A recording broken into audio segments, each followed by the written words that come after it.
Everyone, my name is Pastor Keion Henderson. I am privileged to give leadership to the Lighthouse Church, and welcome to another Tuesday with us in this marvelous month that we call Black History Month. And we've gotten a chance all month long to have riveting conversations and awesome dialogue with different personalities, because we as a people, we have so many hues and so many cultures and so much diversity just within the confines of our own culture. And we're excited today to have a very distinguished guest coming to us all the way from Austin, Texas, to spend a few moments with us. Now, I'm telling you that I could not read her bio to you even if I tried. To those of you all around the United States and all around the world who will see this, I am telling you we have a gem of a person in our midst. The bio is extensive, and so hopefully during our conversation, some of those layers will be unfolded. But today we want to continue our conversation as it relates to justice, and more specifically, social justice, and how this young lady that we're getting ready to talk to is a part of an organization that sees justice as one of its pillars. I have with me the president and CEO of Houston Tillotson University in Austin, Texas. She is to my right, but she is in your face. Dr. Burnett, thank you so much for being with us today. Thank you, Pastor. The pleasure is mine. It is my honor to have you here today, and I think our audience is getting ready to find out that there is no shortage of awesome black women doing great things in the world today. So since I cannot conceptualize, I almost quit working when I read your bio. I literally read your bio and I said to myself, I am doing nothing with my life. I do know you're from the Midwest. I have an uncle that lives in Cincinnati. I have two that live in Cleveland. And so we've got something going there. And I'm originally from Gary, Indiana, so I know you understand the Midwest vibe. We're family. You're my tribe. Mm-hmm. So tell us a little bit about yourself. You grew up as a little girl, and did you always know you could be anything you wanted to be? Just tell us a little bit about yourself. Just real quickly, I'm first generation, and I didn't know what that meant until I got into higher education. I was in a meeting one time, and they kept saying first generation, and I said, what does that mean? And someone said, that means you're the first in your family to go to college. Wow. And my parents, who I believe are the smartest people in the world, did not go to college. My dad is part of the migration from the south to the north. He migrated to Cleveland from Mississippi, and my mother grew up in Cleveland. And they met, got married, and had my sister and I. And when I think back on my childhood, and I've done a lot of reflection on that now, particularly in this work around social justice, I don't think that I had an opportunity to think of anything other than going to college. Like, it was the 13th grade. I didn't even know I had an option. Sure, that's good. My parents just instilled that in us from the very beginning, both my sister and I. And I went to Ohio State University and got an engineering degree. I don't know who filled out my FAFSA. I don't know. The truth of the story is that my uncle was dating my English teacher. Wow. And she took a special interest in me, white female, Miss Stemick. I don't remember yesterday, but I can remember certain people in my life. And she was dating my uncle, so she took a special interest in me, drove me to Ohio State, which now I know is new student orientation, so to speak. And I went to Ohio State, got an engineering degree, and I worked corporate for a while. And then I married a military officer who is a Morehouse graduate, so my husband went to an HBCU, and I used to go to his homecomings with him. And I was working at Procter & Gamble at the time. I worked at the Washington Post. I had a super corporate career. And I was the blue suit briefcase person. So I married this military officer in the Air Force, and we traveled the world as a part of his career. And I had some just exquisite opportunities. We lived in Turkey for a long time. And when I look back on that in hindsight, and I was sharing earlier, I truly believe that we're vessels, and God pours into us what we're to prepare us for what's coming next. We don't really get it all the time. So in our travels, when he decided that he was going to retire, I had to think about what I wanted to do with my own life. And I don't think I ever really wanted to be an engineer, but I was good in math. So when you're good in math in the 1970s, you're a female, you're black, everybody, you need to be an engineer. And one funny side story, when I told my grandfather that I was going to be he was watching the Cleveland Browns game. I told him, I'm going to Ohio State, Papa, and I'm going to be an engineer. He said, girl, why you want to drive a train? Because in my family, wow, that was not a thing in my family. And I'm from a really strong, supportive, wonderful family. So I did some soul searching what I wanted to do, and I wanted to be in education. I always had this attraction to the power of education. I have a saying for it now that education is truly the great equalizer. I mean, it gives us opportunities, because if I stopped at high school, I wouldn't be having the honor of having this conversation with you in Houston, Texas. So I got into higher ed. I got a position at a community college to teach. And eventually I got into administration, and the rest is history. I actually got my doctorate very late in life because I wanted a presidency, but I didn't have the credentials. And I wasn't qualified for my son said I had plenty of street cred in higher education, but I didn't have the certificate. So I went back to get my doctorate. I actually Googled, am I too old to get my doctorate? Half of the internet said, you're too old, forget it, keep going with your life, your career. The other half said, you're never too old, go for your dreams. So I went back and got my doctorate at the age of 55, actually. And I don't regret that at all, because I think I took it more seriously, and I learned more from it as a person, and I really was able to grasp the science of higher education. So my historically black college story, my husband being a Morehouse graduate, I used to go to his homecomings with him, and I would say, all these fine black people, educated, I could work somewhere like this. So watch what you pray for. I was like, God, I could work somewhere like this, because you will get it. So that's, my elevator speech, my life. I have two beautiful children. My daughter works in special events, PR, special events communications in Los Angeles, and my son is a journalist, and he works in Washington, D.C. And those are my greatest blessings. I say that a lot, the people who call me mom and mommy. They're my great. I actually always want to get weepy when I talk about them, because I'm very proud of the people that they've become. Well, I'm sure that your parents are just as proud of you. The Ohio State. Shout out to all of the Buckeyes. A great university. Down through the years, historically awesome at football, Washington Post, just all of these things you name, and you just say them as if, that weekend I went there, and then we lived in Turkey, and then we bought a space shuttle, and then we went to the moon for the weekend. It sounds enormous, but for the young African-American girl growing up in that time, which is not far from now, but light years from now, because things are changing at such a rapid pace. From the time you grew up, having a father who sounded very traditional and very strong and protective, to now having a representation of yourself in the White House, in the vice presidency, did you know or have any sense at that time, just go back to 15, 18, was there any sense at that time that today would be possible?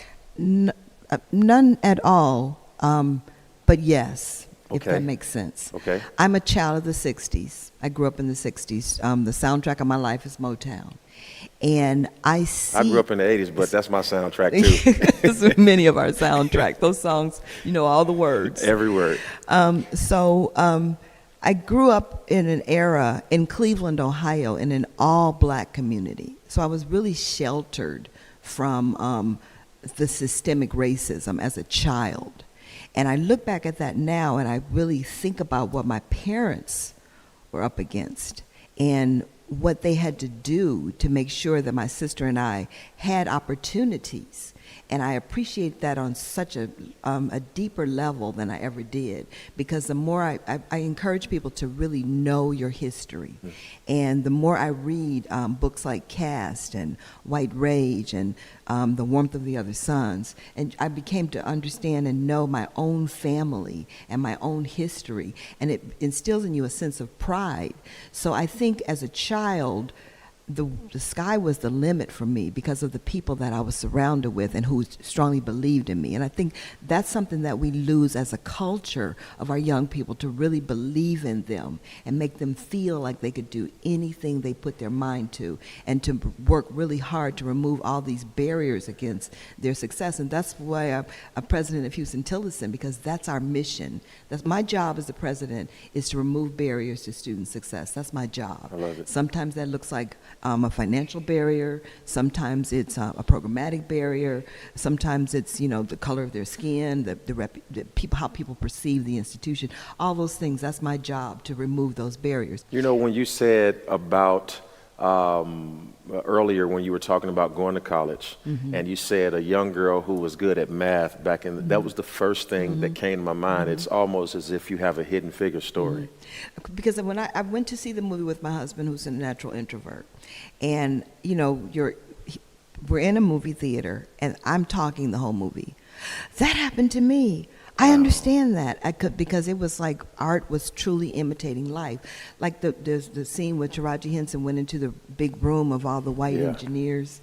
That happened to me. And figured that problem out just like that. Right. That actually happened to me in a different scenario, because my husband was stationed in Georgia at the time. So here I come, this corporate I was coming from Procter & Gamble. I worked at Procter & Gamble, and I go to Georgia, and I have to get this job I have to get a job. And they had advertisements all over the base that they were looking for engineers. So I go and apply, and all of a sudden they weren't looking for engineers anymore. So because of affirmative action, they had to give me an interview. And the guy even asked me, was Ohio State accredited? And I was super offended by that, because Ohio State at that time was in the top 5 in the nation, but it was looking for any reason not to hire me. And it was Georgia, this is pretty deep South. And I had a real cultural experience, which I believe has prepared me for some of my life experiences in Austin. So when I saw the movie Hidden Figures, I felt bad that I had taken my journey for granted. Because when I got to Ohio State in 1975, the movie Hidden Figures was from the late 60s. So just less than 10 years before I walk on the campus of Ohio State University thinking they owe me something, I owed women who couldn't use the same bathrooms, who couldn't drink from the same coffee pot, just within 6 to 10 years. And that's really nothing. So, and they were all black college graduates. So they were all built to be warriors and to trailblaze for women like myself to come behind them and take many things for granted. So that's what we try to instill in our students. I'll take the word try out. We instill in our students that you have to understand your history. It will build you up and gird you for any challenges that you come against. And that's really the magic of what happens at Black colleges. I think you're onto something. And those of you all who are watching, I hope that there is somebody whose interest is sparked. And I hope that you're looking at Dr. Burnett and saying, I can do that too. She's the CEO and president of a university.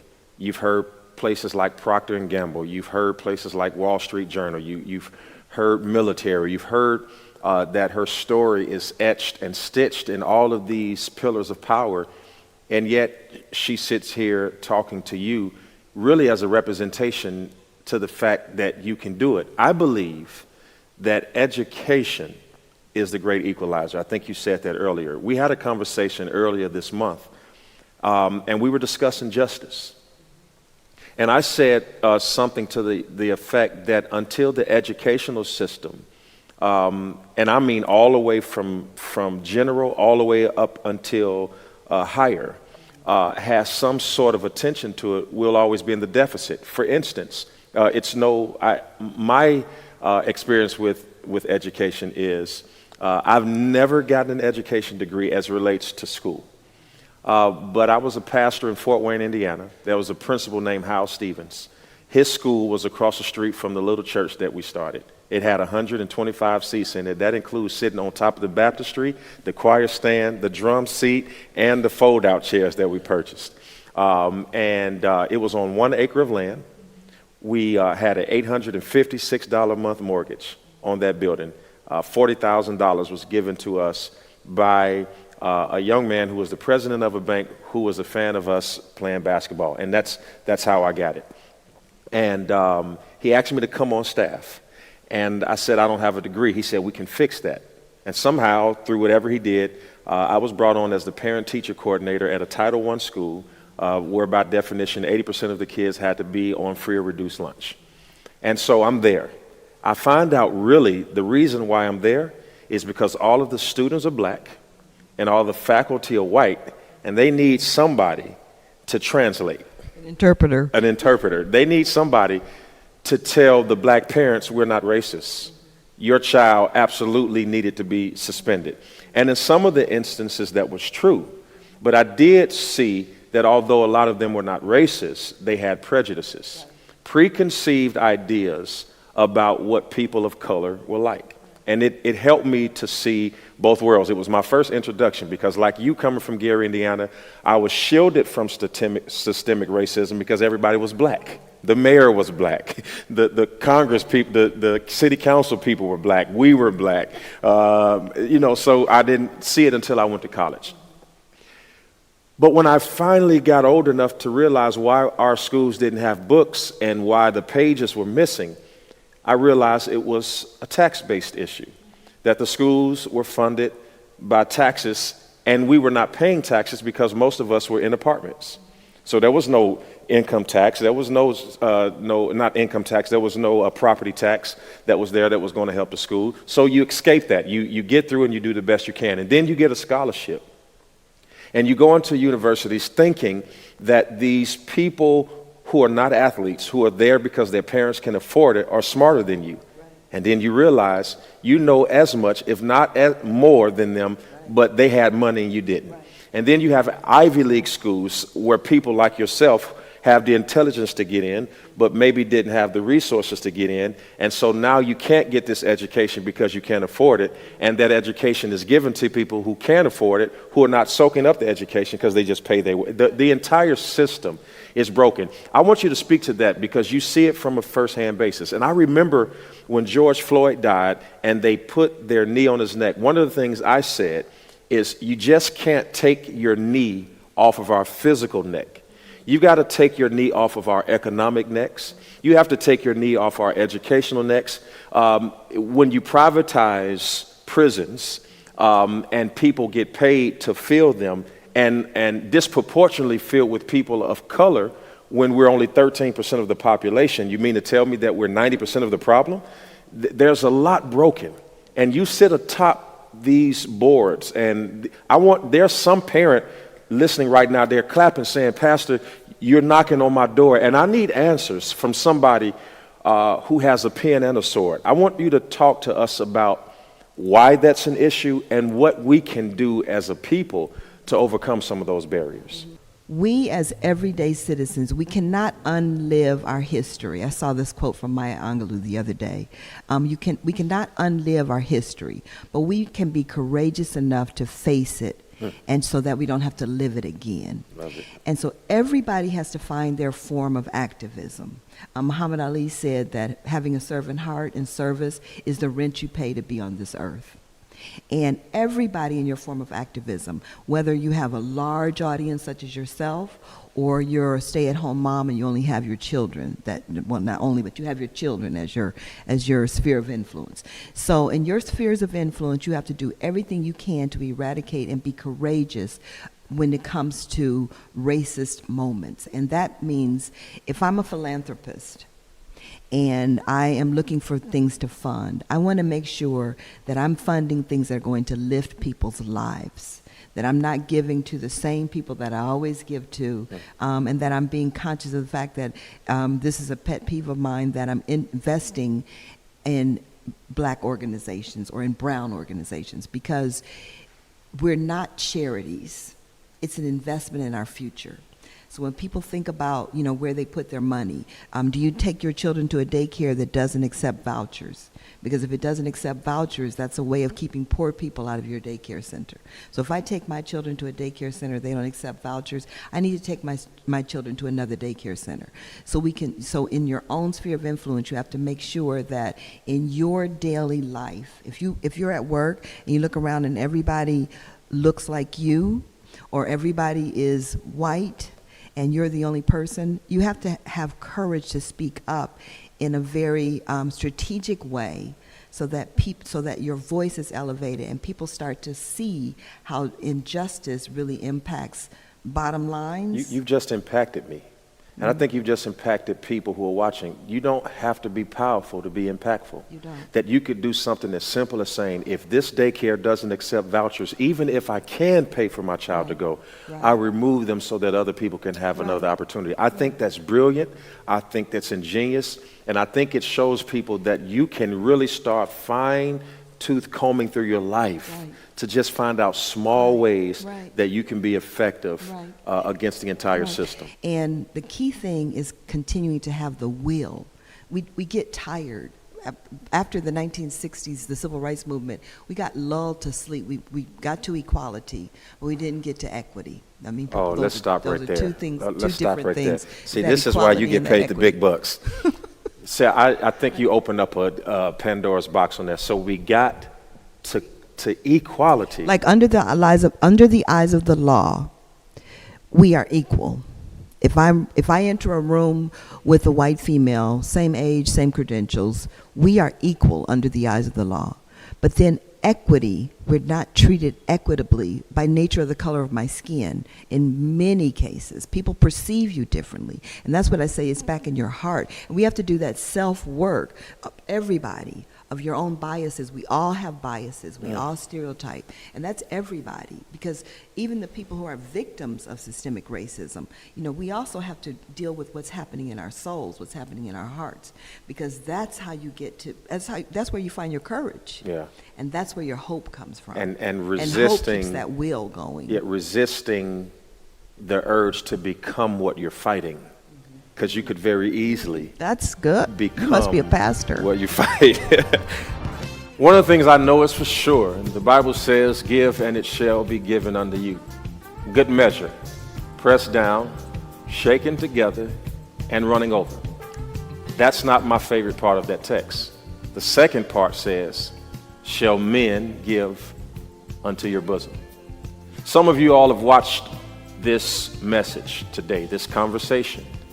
And you thought, wow, that's audacious. It's something that I cannot do. I want to assure you, there is nothing that we talked about that you cannot do. The last thing I heard Dr. Burnett say was, we are planting a lot of seeds. And by that, she meant that our future would be secured, because seed, properly taken care of, always ensures a harvest. You can't just see that as it relates to conversations. You have to also see that as it relates to your economy. What you do with your money has grand potential and consequence.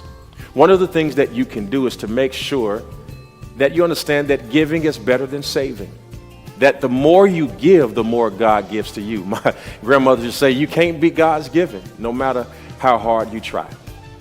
So they're going to put instructions on the bottom of the screen right now to show you exactly how you can give. And to those of you who are in our Lighthouse 2.0 community, thank you for using Givelify.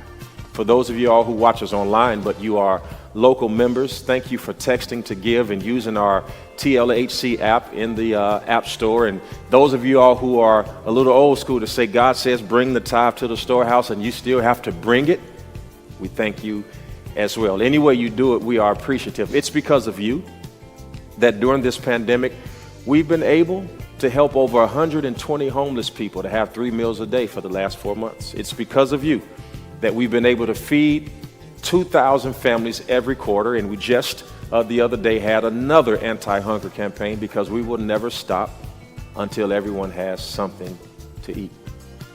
It's because of you that we're able to continue constructing our Dream Center, providing educational spaces for kids who may be less fortunate or people who just need a better environment. All of that happens because you're faithful. You being faithful allows us to be faithful to what God has called us to do. Thank you so much for your participation in our journey, and I hope that what we're doing is making a change in your life, because our relationship is about reciprocity. Thank you for your gifts, and God bless you, and I pray that God will multiply what you've released 1,000-fold. God bless you.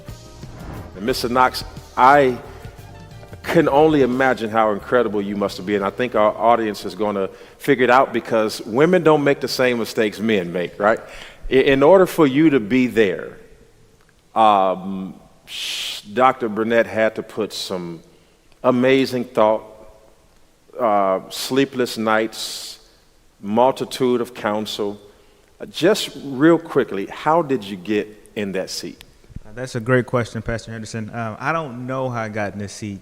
I think I got fired at least 100 times up until this point, and I might get fired when we leave here today. So if I need a job, I might be back at the church looking for an opportunity. But I think in true transparency, President Pierce Burnett and I have been working together for about 16 years now.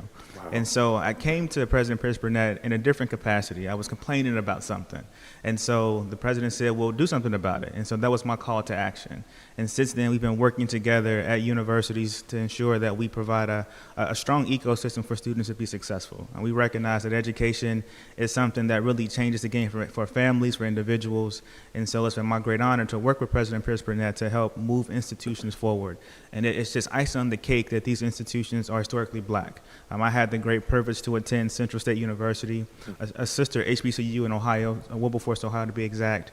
And so the opportunity to be at another HBCU to work and to help deliver education and to build the ecosystem, I couldn't turn that down. So I'm always grateful to President Pierce Burnett for inviting me to Austin, Texas to be a part of this opportunity, because had it not been for President Pierce Burnett, I would not be in this seat. You know, I'm a young aging African-American man like yourself, and Dr. Burnett, there's a mother watching now. And I don't know, we've been blessed. This mother could be in Ghana. She could be in Lagos or Accra. She could be in New York or Atlanta right now watching this. And she has a young son. And she wants to know, what do I need to do to ensure that my boy has a shot? What was it about Mr. Knox that made you take a liking to him, and what credentials and personality interests and what values are encapsulated in him that you could tell a mother, make sure your son has this in order to have a shot at this game? This is a rare opportunity for me to really congratulate Wayne's mother and grandmothers, because they did a phenomenal job with him. Black women. Strong black women. And he has a tremendous work ethic, commitment, and a spirit of discernment. And the reason I believe we make such a good team is because I oftentimes make decisions with my heart. And when you're in a leadership position, that really is not best for the entity that you're making decisions for sometimes, because it's about this military wife in me, it's about the Navy, not always about the sailor. So sometimes I try to make all the decisions for the sailors, which may not be the best for the Navy. Mr. Knox makes decisions with his brilliant brain and wraps compassion around it as necessary. And that's why we make such a good team, because we keep each other on the straight and narrow. So what I would tell those mothers is that you pour into your child discipline, structure, and empowerment and passion, and you love them unconditionally. Because when you love them unconditionally, they begin to love themselves unconditionally. And that's really a reflection of what I've experienced in my journey with Mr. Knox. And I have fired him probably about 100 times. So we, just like any team, we have our ups and our downs. But the mission, the common mission, is to uplift these young people and to be able to pour into them what was poured into us. And that's a gift to be able to do that.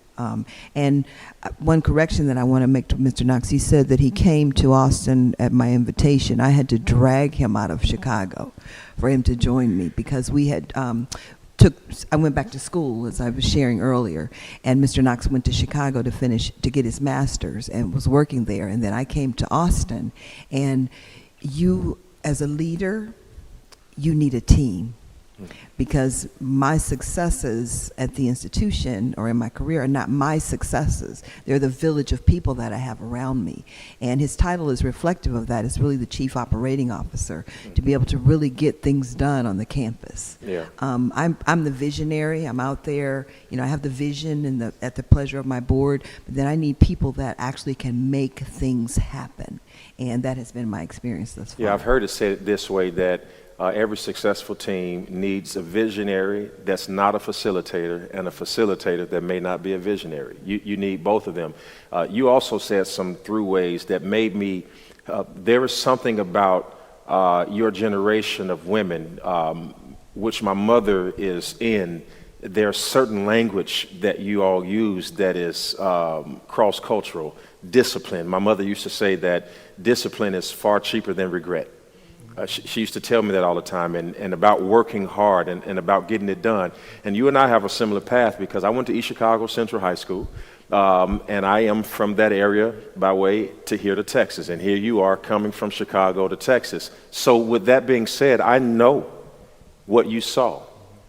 I know what you experienced. Nobody has to tell me anything else about you. If you spend any time in that city as an African-American man, I know what applause you deserve for having made it out alive with sensibilities. The average age of the African American on the street that I grew up on, Ellsworth Place, was 25 when I grew up.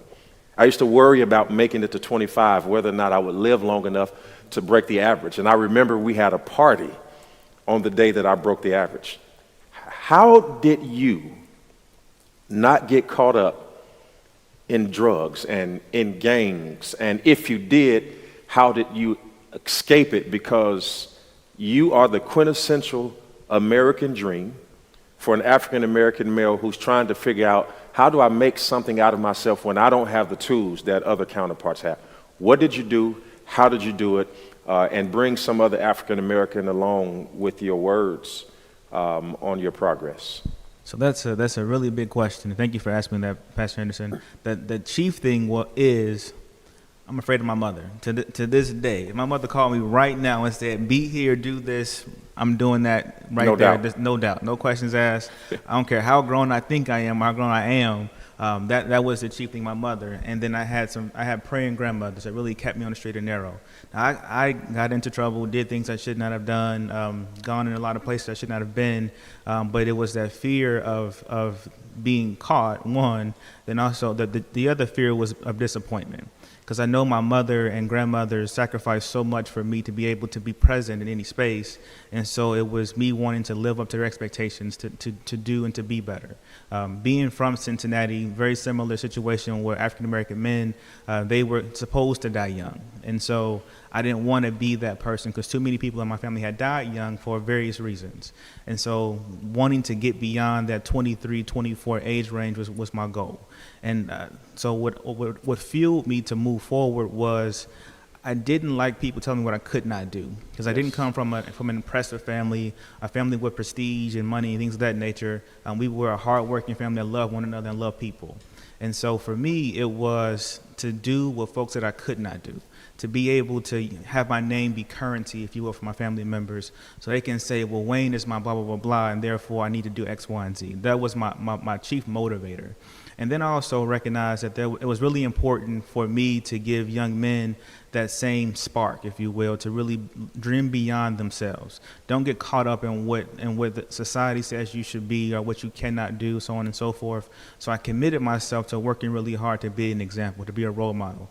And by no means am I perfect. It's more so that if I can do it, you definitely can do it, because you're a lot smarter, a lot braver, a lot whatever. And so that's been my chief goal, and still is my chief goal, still my chief guidance, if you will, to serve people, specifically young men, to give them a way out and a way forward. Because far too often we're told what we cannot do, what we cannot be. For people who may not have had experiences like those of us as minorities in our country, and I expand that to Latino, to Native American, to all of marginalized groups. I'm going to share a story about one of the scariest moments I've had as an African American, and I want each of you to do the same, because I think that before people can see a struggle, they've got to experience it through your eyes. I was watching television the other day, and I was watching a young lady, a Caucasian young lady, suing her parents for support, for monthly support, because she couldn't get them to accept her boyfriend. And so she wanted to stay with the boyfriend, and she sued her parents for $862 a month for support. And I thought, no way in the world, in Gwen Scott's house, are you going to take her to court and sue her for money and live to tell the story? It's just certain things that's just not going to happen in our community. And I looked at the young lady, and she had a $30,000 Cartier watch on, which I'm sure her parents purchased her. And I thought, is it possible that privilege has ruined more people than struggle? Absolutely. Absolutely. I remember the most scariest moment of my life. I called myself, and he's going to know exactly what this is, Doctor, called myself being a GD. I was a gangster disciple growing up. I would never wear red. Everything I wore was blue. The Duke Blue Devils became my favorite team because they had a pitchfork, and that was the sign for the game. Now, I want to go on record for all the gang members. Ain't no sense of coming after me because I ain't one. You ain't got to come and get retribution or make it even because I wasn't tough then and I ain't tough now. But I called myself being a gang member. And so the day I found out that I wasn't, we were in a neighborhood where there was a rival game called the Latin Kings. Latin Kings were gold and black. And we were going to Great America that morning. My friend Leonard's mother was going to take us, and he has since been murdered. But his mother, Faye, was going to take us to Great America in the morning. And we stayed out all night because the goal was back then to not go to sleep, because if you could stay up all night, you was that guy. And we were leaving at 6 in the morning, so we stayed out all night. And we go down the street, and we walk past the rival gang members, and we shouting out, GD this and GD that, and we thought we were tough. 15 to 20 seconds later, they come around the corner in an old school Cadillac, shooting. You could see bullets ricocheting off of brick walls, and it was then that I found out that this was not the life that I wanted to live.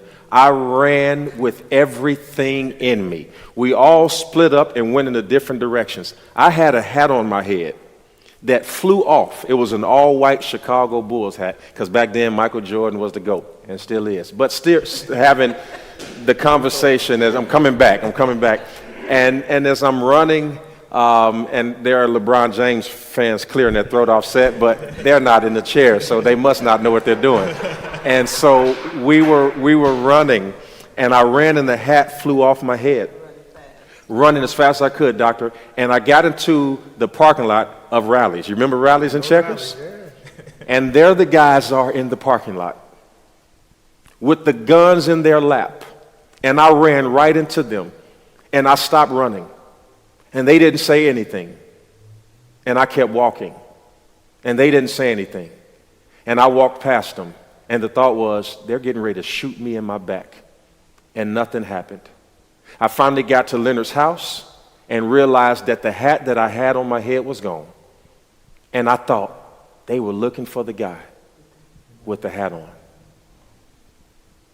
Okay. And I use that as a story to tell people there is something that you're wearing that if you don't shed it, it'll get you killed. It'll keep you from getting to the promised land, if you will. That's a story that people who live in certain neighborhoods would never experience. So I told my story. I want you to enlighten our audience about a difficult moment in your life, whether it was professionally or as a child, where it was just hard to be black. Doctor, I'll start with you. Well, mine is not as life-threatening, but it is about power, privilege, and struggle. And it was a moment that happened to me recently in Austin, and it shook me to realize that even though I'm the president of a university in a very prosperous city, I'm still black. And there was a race summit that was held in Austin, on a summit on race, and I was a speaker because I'm the co-chair of Mayor Adler's Task Force on Institutional Racism and Systemic Inequities. So I had spoken and introduced a very powerful speaker that moment at the summit itself. And then that evening, they had Brian Stevenson and Mary Wright Edelman speaking. And then after that, they had Mary Wilson from the Supremes. So the VIPs could go to the after party, if you would. So that evening I go and I'm checking in at the table of where you check in to get your badge or whatever to be able to sit in the VIP section and then to attend the after party. And I give her my name and she gives me like a ticket to get into the event. So I say to her, I said, well, don't I need a badge or something to get to the after party? And she looked down and she said, oh, I'm sorry, but you're not on the list. So I said, well, that's odd because I'm a speaker and I got the letter. So she said, I'm sorry, but you're not on the list. So in that moment, I kind of felt like this is odd. So I went on inside and I go to sit down in the VIP section and they stopped me and they said, you don't have, you had to have a certain thing on your badge. So I'm sitting down and I'm steaming now a little bit. I'm embarrassed, all those things that are happening in my mind. Your mind takes over, you start talking. So a very dear friend of mine who's of influence in Austin sends me a text and says that she'll meet me she's not coming to the lecture, so she'll meet me at the Mary Wilson event. So I write her back and I say, well, I'm not on the list, I can't get in. So she wrote back, that's ridiculous. You're university president, you spoke at the event. So she uses her influence to then contact the venue and for them to say that this is a grave mistake. So they come to find me, if you will, and then to give me my badge. Well, this time I got an attitude. I don't even want to go to the event. So I went home. And my sister, who was in the diversity and inclusion work, she really talked me off the limb. And because I was saying, well, maybe my staff didn't do something. She said, no. She said, you have to embrace that even though you are the president of the university, people still see you as a black person. And they still will use that power against you. And it's important for me to remember that even though I'm privileged, and that fuels me in my work, because even though I'm privileged, if you will, I still have to be recognized the fact that my skin color says something to people. So the reason it came full circle for me was the next morning I went to a business luncheon, and as I was leaving, I saw the wife of the then president of University of Texas.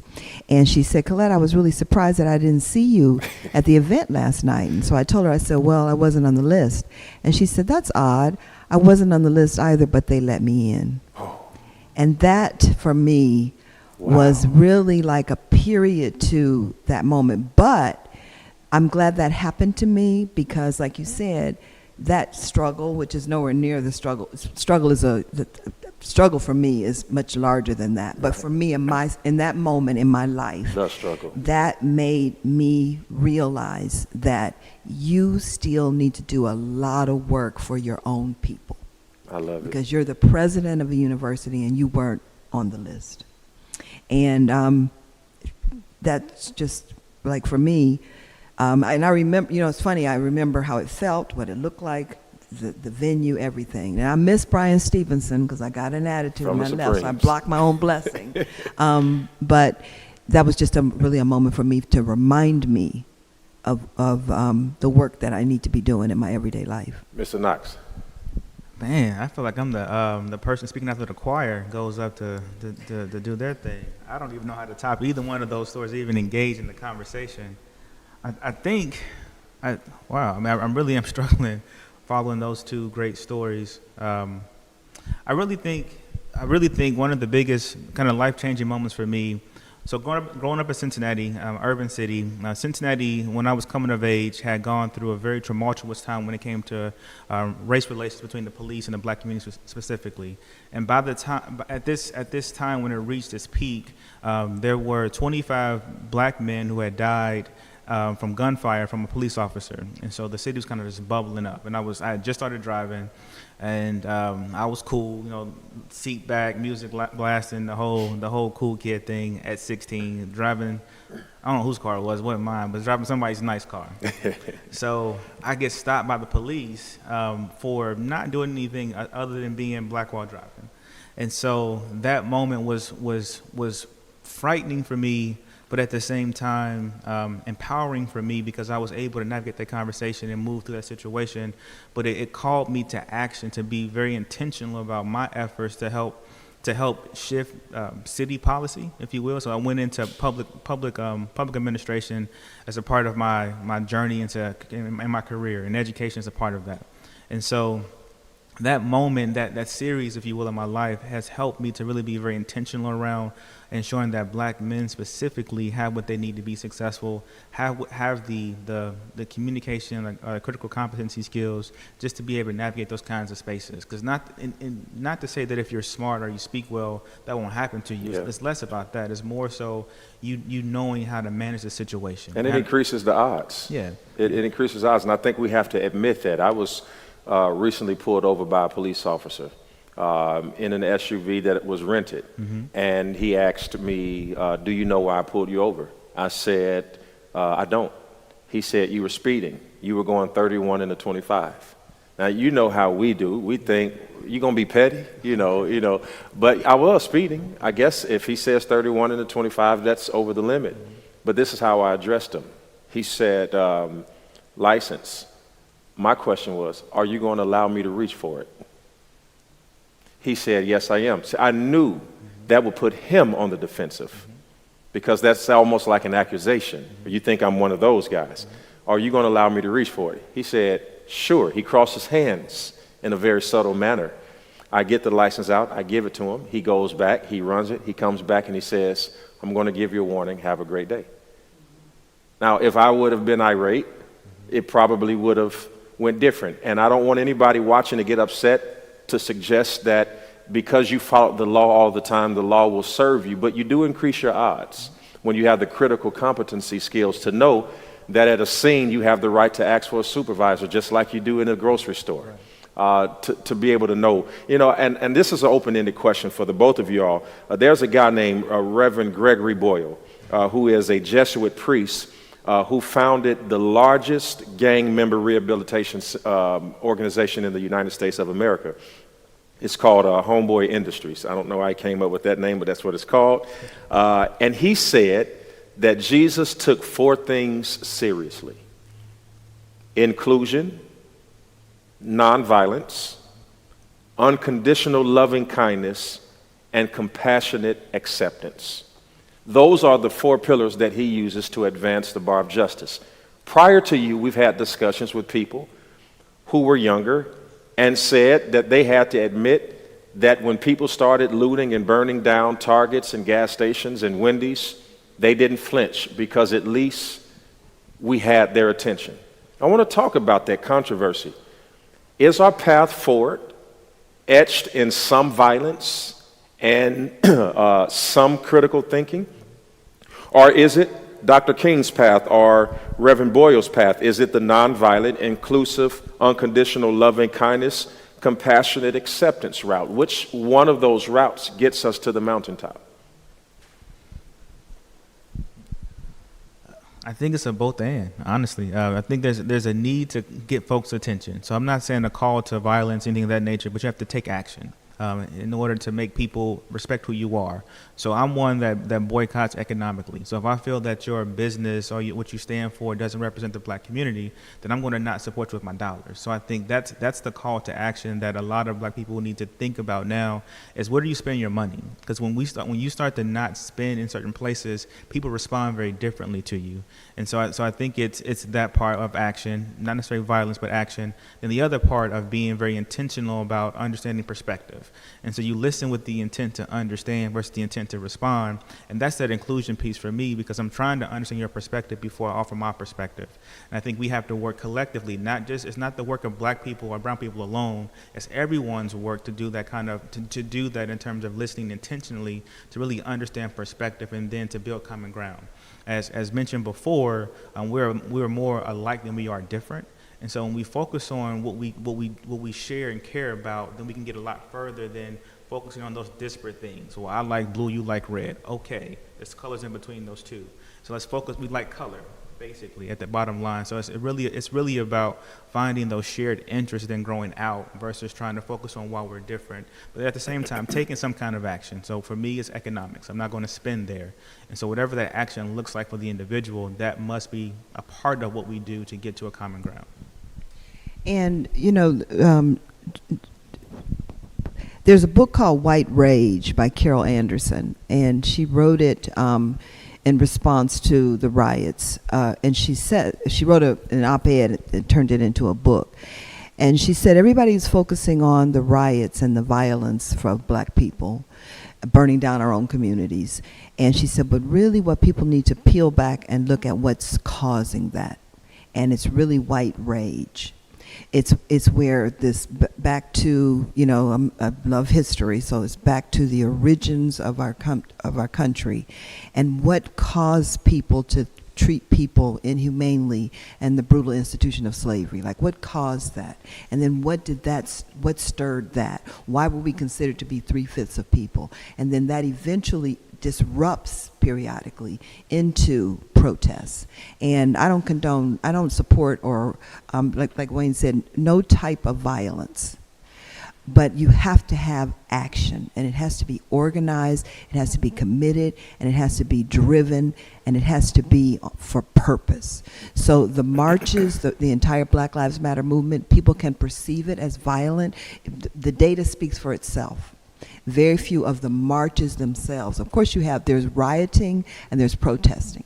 And then the protests, unfortunately, have turned into riots, which has turned into violence. That's unfortunate, but there's a reason that that's happening in the communities that it happens in. It disrupts.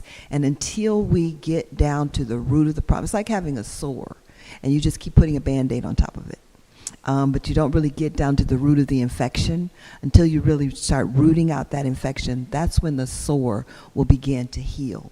And so we're in this space now where we put a Band-Aid over it, and then it disrupts, it erupts. We put a Band-Aid over it, it erupts. So my hope is that we start really getting into the core of why communities, why there's this disruption, why there's this violence, and then continue to move towards focusing on the peaceful protests. And I don't think, Dr. Burnett, and I love both of your answers, my personal perspective is that everybody already understands why.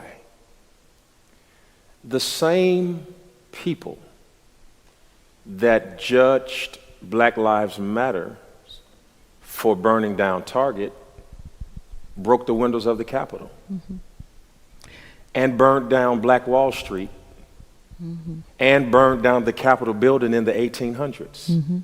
Everybody knows why, but nobody understands why when they're guilty. Right. Go ahead. Right. Yes. Austin, Texas. In 1928, Austin had a legal city plan called the 1928, some call it the 1928 Negro Plan. And if you were black and brown in Austin, you had to live in 78702 if you wanted your utilities cut on. So black people were black and brown people were displaced from across the city into one zip code, one area, and this was illegal. And the city really didn't invest a lot of money into that area. Now, Houston-Tillotson is in 78702. So as time progressed, Austin started to prosper and grow, and gentrification takes over, and the east side of Austin, which is where 78702 is, it becomes a desirable place to live. So I meet people on a daily basis that are new to Austin that have no idea why there's such frustration and racial strife in the city, because it's the only prospering city that has single-digit African American people living there. So Austin is working extremely hard to build this beloved community, and I really I'm blessed to be a part of that. So people don't understand the why, though. Like, how did all of this get baked into Austin, into the racial disparities, the health disparities? And it goes back to intentional decisions that people made to be bigoted and to be racist. So, but most people don't get that why. You know, they come to Austin, they just don't understand why the city has these challenges that it has. So it's back to my point about understanding the history of it, and then understanding the pain that there are people still living that experience that, and then their families experience that, and then their opportunities were snuffed out in many cases, and that's unfair. So you're right. People say, I didn't even live in Austin in that time. How does it affect me? Right. But it does affect you. Yeah, and I think there's a new phrase that millennials are using. You know, they're tired of people understanding. They need to overstand, right? They need to really get it and see what's going on, because you know, you've got a generation of millennials, and I'm sure that as you do your work with African American men, they're distrusting of this system. We do all of this marching and all of this talking, and they like, did that do anything for Medgar Evers? Did that do anything for Dr. King? Did it do anything for Harry Belafonte? Did it do anything for Andrew Young? Did it do anything for John Lewis? And they have a different strategy, and it's a little more forceful, and it's got anger in it. I've been trying to do my best. I didn't do this publicly. I did this privately. I had a call with a few mentors. Now, I'll keep anybody's name out of this. I brought together several prominent preachers. I brought together just about all of the, not all, but most of the young prominent African-American civil rights activists of this day. I brought on a couple of CNN analysts and MSNBC analysts, and I had a Zoom, and I brought them all on, and I said, I'm not here because I'm trying to be all of your leaders. I'm not. Sean King is not going to go to my church, and Van Jones lives somewhere else. I just brought them all together. Bishop Jakes has his own church. Brought them all together, had this platform, and I said, I brought you all together because I want you to speak to one another, because I think that the solution of the future is a compromise of all of these mindsets. And that while they were burning down buildings in the 60s and 70s, Malcolm X was saying by any means necessary, and that was one part of the movement. Dr. King was in the Oval Office with Lyndon Johnson signing legislation. And I think that both were necessary to move the needle of justice forward so that the temperature could be one that we all could stand. I want you to speak to the necessity of equity of thought, that as Dr. Antipas Harris said it this way, he said, idealistic and politically motivated voices have replaced God's voice. It's what I call sanctified oppression. And he said, what has paralyzed and polarized our country is that some believe that a singular system should assume ultimate authority over all, and that diverse methods are somehow toxic and invalid. I think that's a powerful statement, because I'm pragmatic in the thought that it's going to be both and not either or, and all of the right isn't wrong and all of the left isn't right. And I think that we're going to have to find this middle ground where we the people actually become we the people, and not the divided states of America, but the United States of America. Talk to the person who's watching right now, said, no, burn it down until we get change. And he's appearing to be strong. And what about the person who they say is weak, that's saying, no, let's compromise. Can we reason? Where is our true north? Where is that star? How do we come together really so that all of us can see that this solution is not monolithic, but it has to be multiple bullets in the chamber, if you will, if we're going to kill this demon that we're now facing? So I think it's back. So I think that some of the leaders you mentioned, like King and X, towards the end of their journeys, we found more of them converging together versus diverging from one another, because they recognized that it was a both and.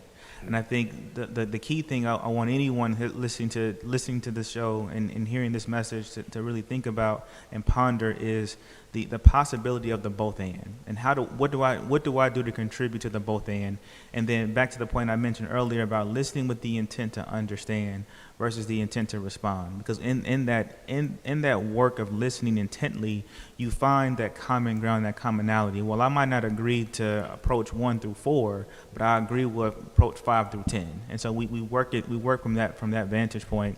I think that's the key thing, is to really spend time thinking about the both and what I can bring to the table with my unique skill set to help advance this work, because there's not one path forward. While there may be different streets going in one destination, that's the way in which I feel we have to think about this body of work around equity and around justice and around working towards a common goal. One of the things I studied when I was in graduate school was the Universal Declaration of Human Rights, and so in that it's this undeniable statement that all of us, regardless of where our country of origin, our race, our gender, all the different parts and pieces, we have this common set of things that we need and we deserve as people. And so if we think about that universally and how we all have this shared space called the earth, we have to work collectively together, and it goes right back to that both and that we have to work together collectively to understand it. And then back to my point that I thought was really, really powerful for me, was listening with the intent to understand. Because while I might be from Cincinnati and you are from Gary, and a person may be from some part of China, Cleveland. You keep saying Cincinnati. She want Cleveland in there. Get it in Cleveland, there. Cincinnati, Gary, and some other part of the country. We all care about the same thing at the end of the day. That's true. And so it's just a matter about how do we listen to the other person's voice and to give that person's voice space in the room. And because that person's voice is in the room, does not take away from your voice being in the room. I think we've gotten to a place as a society where if my voice isn't the loudest voice, then there could be no voice. And that's no way forward, because then you have nothing but chaos and nothing but nothing really. And so it's really important that we really be intentional around giving everybody a space and a voice in the decision. I like that. Just very quickly, there's Dr. Peniel Joseph is a University of Texas scholar and a friend of mine, and he wrote a book called The Sword and the Shield, and it's about Malcolm X and Dr. King. And you pick who's the sword and who's the shield. But in the book, he clearly articulates how they complemented each other. And perhaps what happened with the civil rights movement would not even have happened if we didn't have the sword and the shield. Mm-hmm. So you need the sword sometimes, and you need the shield sometimes. And it's not the sword in a violent way, because Malcolm X was not violent. Mm. He's painted as the American nightmare, and Dr. King is the American dream. But they actually respected each other highly from afar, and they only met each other in person one time. And their perceptions of each other early on was what they were reading in the newspaper about each other. Yeah. So they built, and so we as people, we also built these images around them, that King was perfect and that Malcolm X was a villain. But in reality, both of their styles is what catapulted us forward. And where they met was in Congress, at the Capitol. Mm-hmm. Malcolm X was there, and he was standing in the back of the room. They were both immaculately dressed, as they all both were, and just as powerful men, black men at that time, with a cause. So Dr. Malcolm X was standing in the back of the room, apparently, and as Dr. King left, they saw each other and actually greeted each other and had a brief conversation. So you think about that, these two iconic men with very different personalities, very different approaches, but both very necessary in getting the work, in getting this work done. And I like that, because I think that what was supposed to happen, the propaganda that has always been instituted for people of color, say, for instance, the Willie Lynch documents that were designed to make us hate each other and to hate our own skin, which created what one writer calls an imposter syndrome that makes us feel like we don't belong, and we actually do. I am very impressed in my heart, very driven and purposeful about creating educational opportunities for people in lower income situations and people of different ethnicities. We have something that we're building right now as we speak. It should be done in May of 2021. It's called the Dream Center. And it's about 40,000 square foot of space with classes for technology and science, sports facilities, and it's built in an area where new facilities don't exist. The only thing new in the area where it is the newest wing of the Bush Airport. Everything else is run down and old. And one of my pillars of leadership is exposure. And so every time we picked a school that we rented or a building that we rented until we were able to get our own facility, I always attempted to rent those buildings in areas where we were not welcome. And let me tell you, they ran us out a lot of them. We only lasted 6 months in Kingwood before we had to get out of there. But let me tell you, it helped people who were going to our church, who were at or beneath the poverty line, to drive past $1 million homes every day. It was my only goal, so that they could see what they could be, even if they were not it at the time. And there are testimonies after testimonies after testimonies of people who have educations now that didn't have them then, who own their own homes now that didn't own them then. So I did my best, and I'm doing my best, to build this center where schools can be housed, and we've got a daycare and all this kind of stuff that the neighborhood needs. So that's my way of fighting. And you said something. I wish in the next few moments before we wrap up that we could build a 5 to 10 step plan, that we could give the people watching us 5 things that they could do on their level that would help shatter this ceiling that has been holding us down and to help push us forward. I know one, we can fight economically. You said, Dr. Burnett, earlier, and you just said it, about, hey, to the mom who has a child in daycare. If you go to a daycare where they don't accept vouchers, then remove your child from that daycare, because what you're doing is supporting an institution that doesn't give the other 8 people who are not like you an opportunity to have the same care as your child. So we've got ways that we can fight economically. We can edit this any way we need to speed it up, even if it takes you time to think about it. What is a plan that we could give the people right now? 5 things that if they did it, they would be contributing to the struggle, if you will, or contributing to the fight to help advance the causes of Black and brown people. I'm biased, but Okay. for me, education is step one. The more we can educate our people in and out of the classroom, of course I'm biased to the classroom, the more equitable we can become, more equitable your opportunities are. Without that education, everything fields around it, like even your own health. You have to be educated on how to take care of your body. Your finances, you have to be educated on how to break generational poverty and to build individual wealth. So it's the education on the topic, and it's to take it, to take your life's journey in your own hands, because a lot of people think that an education, higher education, is not affordable.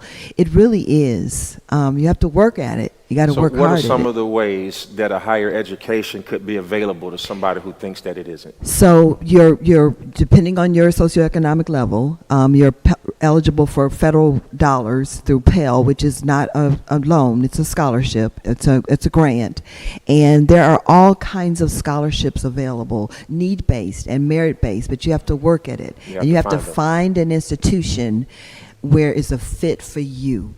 You got to find that space for your child, or if you are the person. And it's never too late to get an education. We have a very robust adult degree program, and I see people turn their lives around by going back and finishing that journey. So Houston Tillotson University is a place here in the state of Texas, in the city of Austin, if people are looking to get that second push to be able to further themselves. You're saying that they can reach out to you guys, and there are ways that people who cannot afford a higher education can actually get in that door. Exactly. And we work really, really, your education is an investment in yourself. And it's an investment in your child. So you want to do that investment up front so that they can be anything they want to be. Like you are your mother's wildest dreams because of the path that you've taken. Same thing with Wayne. Same thing with me. So it's because those people made a way and created an opportunity for you to do it, be able to do the things to meet your calling in your life. So that, for me, that's really as a people, we have got to continue to educate ourselves so that we can take our own journeys into our own hands to get seats at these, I hate this analogy, but it's so everybody uses it, to get a seat at the table. You got to find the table. And then I can't remember who it was that said, I think it was Shirley Chisholm, that said she's going to bring her own chair up to the table if you don't give me a seat. And that comes from empowering ourselves. So I love that. So we've got the education piece. Do you all have an online program at Houston-Tillerson? Well, before COVID-19, we did not. Mm-hmm. We were not an online school. I'm very, very proud of my institution. Within 2 weeks, 2 weeks, but 10 weeks, but it's 2 weeks. Within 2 weeks, we lifted ourselves to fully online. We have been online since March of 2020. The times it's been just unreal. And so we are a touchy-feely school. We are an environment. I miss my students on campus. So we will return to on-ground, but prayerfully if things work out the way that we believe they will. But we will now launch an online program, fully online, because we had one in the works all along. And that's because we see that there's an audience for that. And now we also see that we can do it, because crises push you into a zone where you realize just how strong you are. It's back to that conversation about resilience. Yes, ma'am. So we got education. You said economy.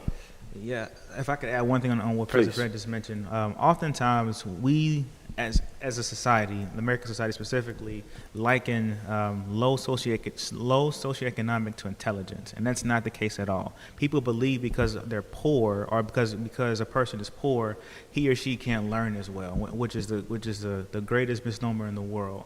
So that to say, it's really important that we, as creators of the ecosystem and of society, we don't perpetuate that narrative that if you are disadvantaged economically, you should not go to school.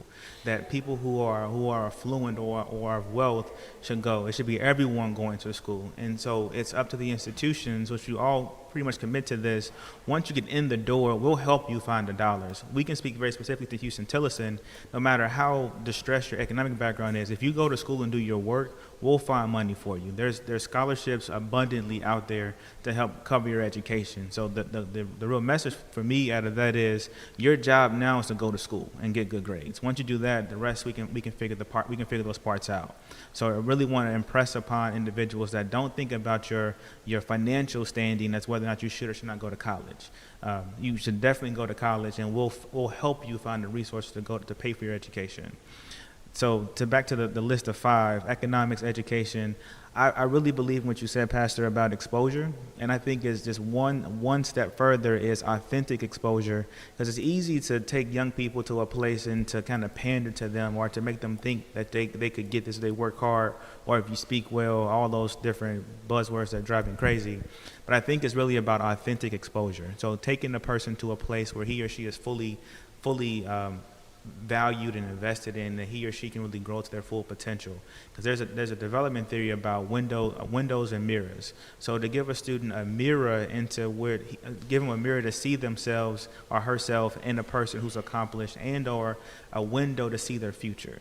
And so it's really important that we be very intentional and authentic in exposing students to an array of things, whether it be a person, an institution, a life opportunity. Those are really, really important from my perspective. So right now, at the bottom of your screen, our team is going to put up 3 things that you can do, that you need to focus on. Number 1, it doesn't matter what age you are. You heard Dr. Burnett said she got her doctorate degree at 55 years old. It's never too late. It's never too late. Moses, if you're a Bible reader, he didn't become the emancipator of Israel until he was 40. Stayed in Pharaoh's house for 4 decades before his life got started. And then the next 40 years of his life is where his work really started. So now you're talking about an 80-year-old leader who is still blazing a trail. So you got to go get that education. And you may say, oh, they are teaching things that are not usable. Education is not about what you use. It's about the critical thinking skills that it develops within your mind so that you will know not just to think, but you will know what to think about. That's the purpose of education. The second thing they're going to show you is that you've got to work in the economic realm, economy. You got to know where you're spending your dollars.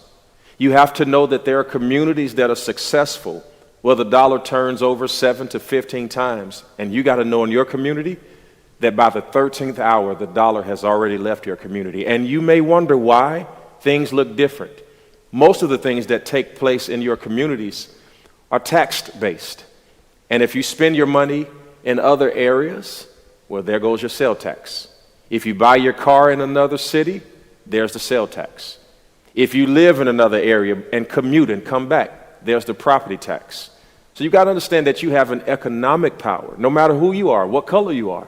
Some people get this. I want you to get this down in your spirit, that you have an economy power and that you should be more of an economist than you are a spender. Make sure that you have something left for the people that you love. The Bible says a wise man provides an inheritance for his children's children. So you've got to understand you've got education, you've got economy. And then Mr. Knox, who, by the way, my middle name is Dwayne, his name is Wayne. Who would have thought that we would be that closely aligned? Gave you your third E. You see it right at the bottom of your screen. Exposure. Get away from the people you run with exclusively. My pastor used to say it this way: you got to run away if you're going to learn from those you run with. If you're the smartest person in your circle, you have a fool for a leader. You need to get in some rooms and be exposed to people who have conversations that make you feel stupid when the conversation is over. Because I guarantee you that if you get around people who are talking on a higher level, some things are taught. But my father used to say, other things are caught. You got to make sure you're in the right environment. You know, frogs need water to live, but they can't drink it. So what they do is they sit in it and they soak it up. If you sit around gossip, and if you sit around lies, and if you sit around negative behavior, then you will be a person who is surrounded with negativity. Thereby, that's the only thing that will come out. But if you replay this conversation over and over again, and if you don't believe that just because you watched it live that you got it, that you got to go back and look at it again and again, and if you are a Bible reader, the Bible says, thy word, he meditates on it both day and night, and he shall be like a tree, according to Psalms 1:1, that is planted by the rivers of water. That word planted is actually a Hebrew word that means transplanted, which means the tree used to be somewhere else, but it found itself placing its roots by the rivers of water. Sometimes you have to transplant yourself. Sometimes you may live in the hood, or you may live in the ghetto, or you may live in the lower side of town, but doesn't mean that's where you have to spend your time. You can go find libraries and rooms and book clubs and different places where you can go and expose yourself. You know, we've got one lady on our staff. She had an opportunity to sit at a table with a king and a queen and some other famous people, and the shoes on her feet were $50. She sat at the table with people who had tens of thousands of dollars invested in their gowns, but her shoes were $50, and the dress she wore was donated to her. Because here's the other thing you need. You need a mentor and a sponsor. You need to impress somebody who has access to the room so that they don't mind bringing you in the room, and make sure that when they bring you in, you don't embarrass them. Make sure that you understand the language that is to be spoken at the king's table. Make sure that you can change your dialect and that you can use words. And by all means, don't go in talking, go in listening, because the listener is the person that people want to hear from. You've gotten a lot from these individuals who have spoken to you over these last few months, or few weeks, I should say. You've gotten a lot of information. But what you do with it, there's the challenge. Did you know that you will spend 4 years of your life waiting in some sort of line? Maybe the grocery store, maybe the bank. You will spend 4 years of your life waiting. And the people who are successful are the people who have learned to utilize their delays properly. So maybe no one has let you in the door yet, and nobody's knocking your door down, and you haven't landed the job, and maybe the loan, the interest rate is higher than your friends. But I am a preacher. I will tell you, they that wait on the Lord shall renew their strength. They will mount up with wings like eagles. They will walk and not be weary. They will run and not faint. I hope that you've enjoyed these series of discussions. I hope, as John Lewis said, that this was good trouble. I hope you were challenged. I hope that you feel that you can go forward. There are several things that you can do. I wrote a book called The Shift. There are many cues and clues inside of that book that can help you to realize it. You can go to Houston Tillotson University's website, and you just heard them say, if you'll get in the room, they'll find the money. And it's online, which means you don't have to leave your city or your state. You can do whatever you want to do, but you have to do it. I want to thank you, Dr. Burnett and Mr. Knox, for your time. I want to thank you for your conversation, but more importantly, thank you for allowing us the rare opportunity to hear you think. It has truly been an honor. You rarely get to see the fruit from the trees, from the seeds that you plant. And you're planting a lot of seeds. Keep going. Thank you so much. Mr. Knox? Thank you, Pastor Henderson. It's just been an awesome experience to sit here and to hear from you and to learn from you. And I get to hang out with President Burnett all the time, so I'm grateful for her as well. So just thank you for letting me be here today. So. Well, you haven't seen the last of these two individuals. Hopefully some of you all enrolling right now. Who wouldn't want to have a CEO and a COO that would drive all the way from Austin to Houston to have a conversation to the world? We love you. God bless you. And until the next time, we love you, and ain't nothing you can do about it.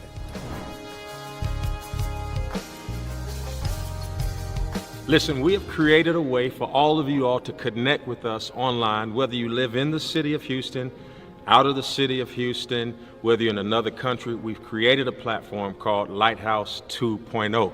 And it is nothing more than my way of connecting to you wherever you are. So right now they're getting ready to put a link up on the screen, and you're going to be able to go to that link, to that place, and say you want to be a part. Come check us out. We got a lot that we've given, and we got a lot more for you. I cannot wait to see you at 2.0.